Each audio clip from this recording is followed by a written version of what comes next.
Nelle grandi città i fan ammirano le pubblicità dei film sui poster e visitano gli zoo per vedere i gorilla, i cobra e i koala. Suonano gli antifurto delle auto blu e le moto rosa e gli chef dei bar preparano tè e caffè per i clienti. Ora, la frase non ha senso, ma se hai fatto attenzione avrai notato che ho usato molti nomi o aggettivi plurali che in realtà al plurale sono invariabili. Non hanno la tipica terminazione del plurale. Nell'italiano contemporaneo le parole di questo tipo sono una minoranza, ma non sono poche e c'è una tendenza in corso, stanno aumentando. Inoltre questo tipo di parole confonde molto gli studenti in italiano, perché in altre lingue le cose spesso funzionano in maniera diversa.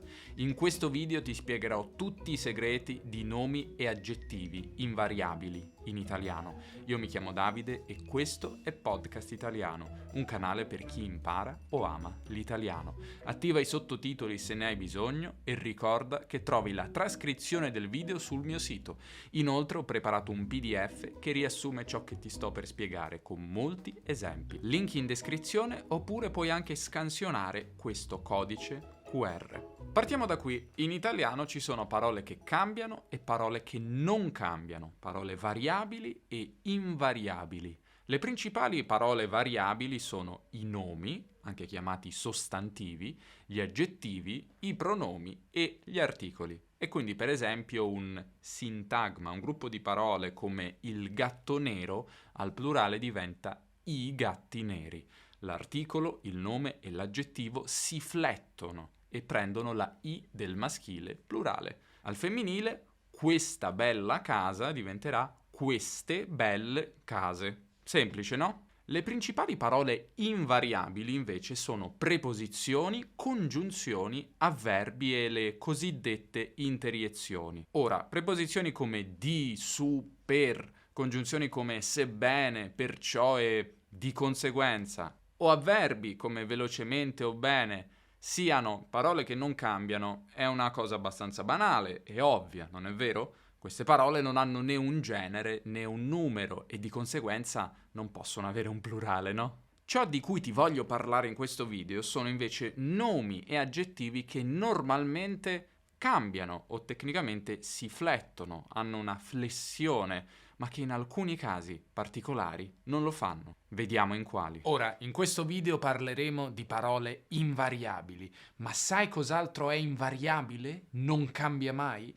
Il titolo di migliore piattaforma per fare lezioni di lingua online e quel titolo spetta a Italki. Italki è la miglior piattaforma dove fare lezioni di lingua personalizzate con insegnanti madrelingua che ti aiuteranno a padroneggiare tutti quegli aspetti difficili dell'italiano come i plurali invariabili e ti aiuteranno a portare il tuo italiano al livello successivo. Ricorda, un conto è migliorare la comprensione che puoi fare anche in autonomia. Un altro conto è migliorare nella conversazione. Per fare questo è fondamentale, secondo me, avere almeno qualcuno con cui fare pratica. Un tutor o un insegnante può essere la soluzione giusta. Ora, se stai guardando e capendo, idealmente, questo video, hai una buona comprensione dell'italiano.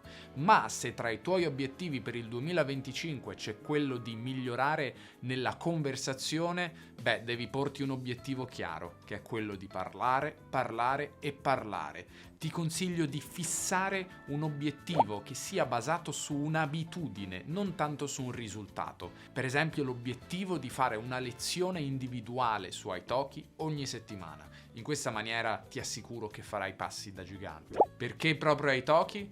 Ci sono vari motivi, tra cui su Italki trovi opzioni di prezzo molto diverse. Italki è davvero adatto a tutte le tasche. Puoi prenotare lezioni negli orari che preferisci ed essere completamente flessibile. Troverai un insegnante per ogni tua esigenza. Vuoi fare conversazione, grammatica, migliorare la pronuncia? tutto è possibile. E poi una cosa che voglio aggiungere: gli insegnanti su Italki sono spesso persone molto interessanti con cui farai conversazioni belle e arricchenti, perché alla fine, non dimentichiamocelo, imparare una lingua è anche conoscere persone, creare legami umani. Usa il codice Davide10 per avere uno sconto di 5 euro su lezioni di più di 10 euro. Clicca sul link in descrizione per registrarti gratuitamente. Abbiamo i nomi che terminano con vocale accentata, per esempio tribù, città, caffè, tabù. Tutte queste parole e altre simili sono uguali al singolare e al plurale. Una tribù, molte tribù. Un caffè, due caffè. La città, le città. Un tabù, dei tabù. Parole come tribù, caffè, tabù hanno un'origine straniera, spesso francese. Sono poche le parole di questo tipo in italiano. Parole invece come città sono molto numerose. Abbiamo per esempio verità, quantità, civiltà, rarità e infinite altre. Queste parole sono il frutto di un apocope, di un troncamento. Abbiamo tolto qualcosa. Prendiamo per esempio città, che viene dal latino civitatem. La versione antica della parola è cittade. Sì, la sillaba V è caduta, ma il te finale latino rimane diventando de. Questa forma antica ci ricorda anche lo spagnolo ciudad o il portoghese cidad o cidade per gli amici brasiliani. Questa forma antica aveva un plurale regolare, cittadi, proprio come la gente diventa le genti. E lo stesso vale per altre parole simili, che un tempo avevano una forma senza questo troncamento. Libertade, pietade, bontade, tutte con il proprio plurale anticamente, ma che oggi sono invariabili. Con il tempo la sillaba finale è stata troncata, e ciò è avvenuto perché pare fosse scomoda da pronunciare quando era seguita dalla preposizione di. Per esempio, cittade di Roma, cittade di Roma, cittade di Roma. È scomodo, vero? E quindi si tronca, città di Roma, più semplice. In seguito il fenomeno si è esteso a tutte le parole di questo tipo: città, libertà, pietà, verità e così via. Piccola parentesi, in italiano standard percepiamo ancora una traccia di quella sillaba caduta nel raddoppiamento della consonante che c'è dopo.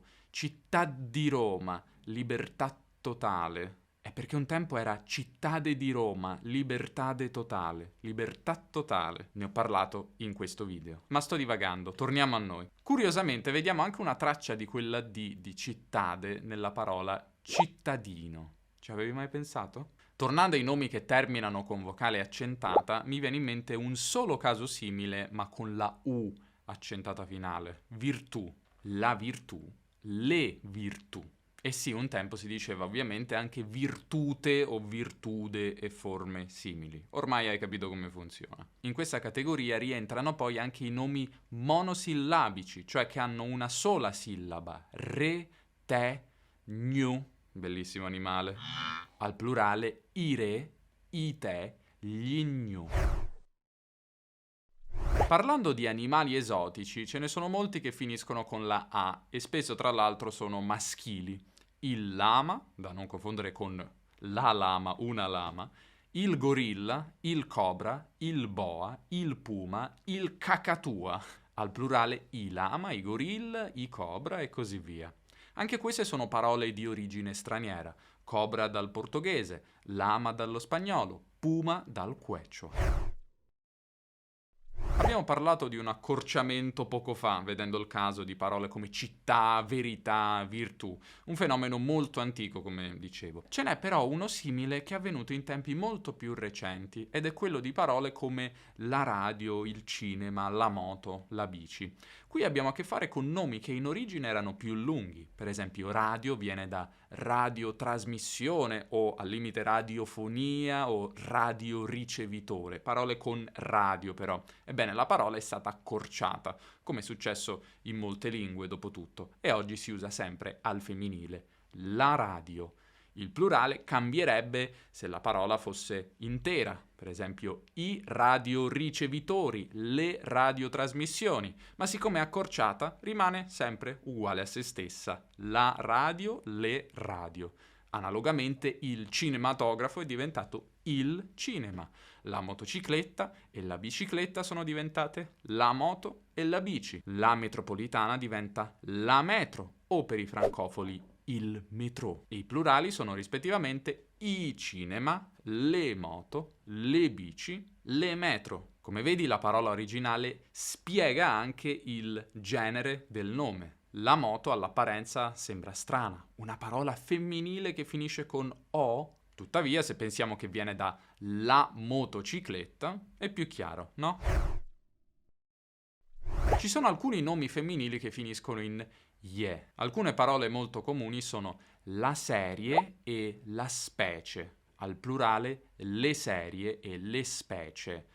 In specie quella I non si pronuncia, è praticamente assimilata alla C, ok? Attenzione però alla superficie, che al plurale fa regolarmente le superfici. Altre parole meno comuni di questo tipo sono la carie, quella cosa sgradevole che viene a un dente, e la barbarie, una condizione barbara o un atto barbaro, crudele. Mi ricordo che da piccolo dicevo la caria. No, non è corretto, la carie. Abbiamo poi alcuni nomi femminili e aggettivi, che per loro natura possono essere maschili o femminili, che finiscono in i. Tra gli aggettivi di questo tipo abbiamo pari o dispari. Un numero pari, due numeri pari o dispari. Tra i nomi abbiamo molti nomi femminili di origine greca: l'ipotesi, l'analisi, la nevrosi, l'oasi, che al plurale fanno le ipotesi, le analisi, le nevrosi, le oasi. Ma anche una parola comunissima come il brindisi, che però viene dal tedesco, i brindisi. E lo sci, parola di origine norvegese, che può indicare lo sport al singolare, ma anche il singolo sci, che al plurale è gli sci. Il comportamento di nomi e aggettivi composti è un bel casino in italiano. Vediamo solo i casi dei composti invariabili. Gli aggettivi composti da anti più nome sono invariabili, quindi prodotti anticellulite o sostanze antigelo. Con i nomi non sono sicuro. Mi viene in mente antifurto, che mi sembra abbia due possibilità. Per esempio, in questo quartiere suonano in continuazione gli antifurto, ma forse anche gli antifurti delle case. Abbiamo poi alcuni aggettivi che vengono in origine da locuzioni avverbiali, cioè avverbi composti da più parole. Un ragazzo per bene, cioè un ragazzo educato. Dei ragazzi per bene, non cambia. Per quanto riguarda i nomi composti, se sono composti da due verbi, come un saliscendi, una strada che sale e scende, o un verbo e un nome femminile singolare, come posacenere, scioglilingua, sono invariabili. I saliscendi, i posacenere, gli scioglilingua. Tendono a essere invariabili anche casi come pronto soccorso, agriturismo, senza tetto. E quindi una frase di esempio può essere: nella mia città ci sono molti pronto soccorso, ma anche molti agriturismo. Anche se forse agriturismi è possibile. Se siete italiani fatemi sapere che ne pensate. Oppure nelle strade ci sono molti senza tetto. Alcuni aggettivi che indicano colori sono invariabili. Ora, gli aggettivi più comuni si flettono, quindi un muro giallo, dei muri gialli, la maglietta rossa, le magliette rosse, la matita verde, le matite verdi. Altri però no. Blu, per esempio, non cambia. Il cielo blu, i mari blu. Blu, tra l'altro, è di origine germanica. Viene dal francese bleu, che l'ha preso da una parola francone, la lingua dei franchi. Ora, blu potrebbe rientrare nel caso di monosillabi come re o te, ma ci sono anche altri aggettivi che indicano colori che hanno più di una sillaba e al plurale non cambiano. Rosa, viola, indaco, lilla e dunque i fenicotteri rosa, i petali viola e così via.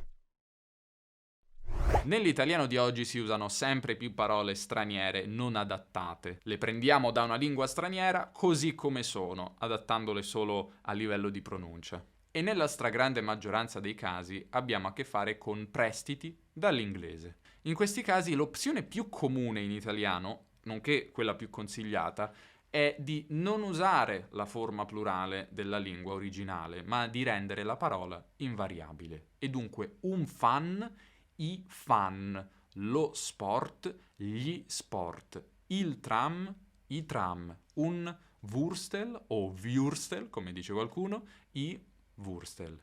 Questo chalet, quegli chalet. C'è poi chi fa sfoggio della propria conoscenza delle lingue straniere e dice dunque i fans, ma sarebbe meglio evitare. E poi c'è anche chi dice cose come un fans, usando il plurale dell'inglese come un singolare italiano. Ecco, personalmente io lo interpreto come un antinfiammatorio non steroideo, un fans. Tra l'altro questo fenomeno non riguarda solo le parole straniere che finiscono in consonante. Per esempio abbiamo casi come kimono e kamikaze, parole di origine giapponese, che anche loro non cambiano al plurale. I kimono, i kamikaze. Finendo in o e in e, potrebbero diventare benissimo i kimoni, come il posto diventa i posti, e i kamikazi, come la gente diventa le genti, ma per qualche motivo questo non si fa. C'è un esempio ancora più eclatante, però, che è il nome della moneta comune europea, l'euro. Al plurale, infatti, diciamo gli euro, non euri. Per qualche motivo gli euri, che rispetterebbe benissimo le regole dell'italiano, è una variante considerata bassa e popolare e non ha avuto la meglio. Lo stesso succede con parole come audio e video, latinismi che si sono diffusi grazie all'inglese. Al plurale diciamo gli audio e i video. E dunque i videi è una variante considerata incolta e rozza, sebbene avrebbe grammaticalmente tutto il senso del mondo. Questi sono tutti sintomi del fatto che l'invariabilità delle parole, dei nomi e degli aggettivi è una tendenza dell'italiano contemporaneo. Delle nuove parole che entrano nei dizionari, molte sono invariabili. Certo, sul totale di parole italiane in un dizionario le parole invariabili sono comunque una minoranza, ma non così piccola. 9.000 nomi su 57.000 se consideriamo lo Zingarelli 2020. E questo ovviamente è causato in buona parte dal fatto che molte delle nuove parole sono parole straniere non adattate, come vedevamo prima, ma è anche dovuto a quei fenomeni di accorciamento di cui parlavamo prima, la radio, il cinema, la metro, che sono molto comuni nella lingua moderna. Ora, se hai fatto attenzione, forse avrai notato un certo meccanismo, una certa regolarità. Molti plurali invariabili sono parole che presentano una sorta di contrasto, di incoerenza tra il genere e la terminazione della parola. Mi spiego meglio. Prendiamo un caso come il gorilla. Questa è una parola maschile, infatti l'articolo è il. La terminazione però è a, che sembra quella di un femminile. Questo contrasto fa sì che il plurale non cambi e per questo diciamo i gorilla, oppure i boa e i lama. E lo stesso succede al contrario, quando l'articolo è femminile ma il nome finisce in o, come l'auto o la sdraio. Le auto, le sdraio. È come se questa incoerenza ci mandasse in pappa il cervello, ci facesse andare nel panico e usare la stessa forma al plurale che si usa al singolare. In italiano ci sono molti casi di maschili che finiscono con a e che al plurale cambiano. Pensa ai il sistema, i sistemi, oppure il tema, i temi. Sono molte le parole così. E c'è pure un femminile che termina in o, la mano, che al plurale cambia, diventa le mani. Ma queste sono parole antiche. La tendenza delle nuove parole che entrano nella lingua è questa. Se il genere della parola e la sua terminazione sembrano essere in contrasto, in attrito, il plurale è solitamente invariabile. Questo però a noi parlanti non pone un reale problema perché è molto raro che aggettivi e nomi compaiano da soli. Di solito compaiono insieme ad altre parole che loro sì hanno una forma singolare plurale, per esempio un articolo o un altro aggettivo. Quindi di fatto non si creano equivoci. Siamo arrivati alla fine del video, spero tu abbia imparato qualcosa. Ricorda che trovi un link invariabile in descrizione per scaricare un PDF che riassume tutto quello che ho detto nel video. In alternativa scansiona questo codice. Alla prossima!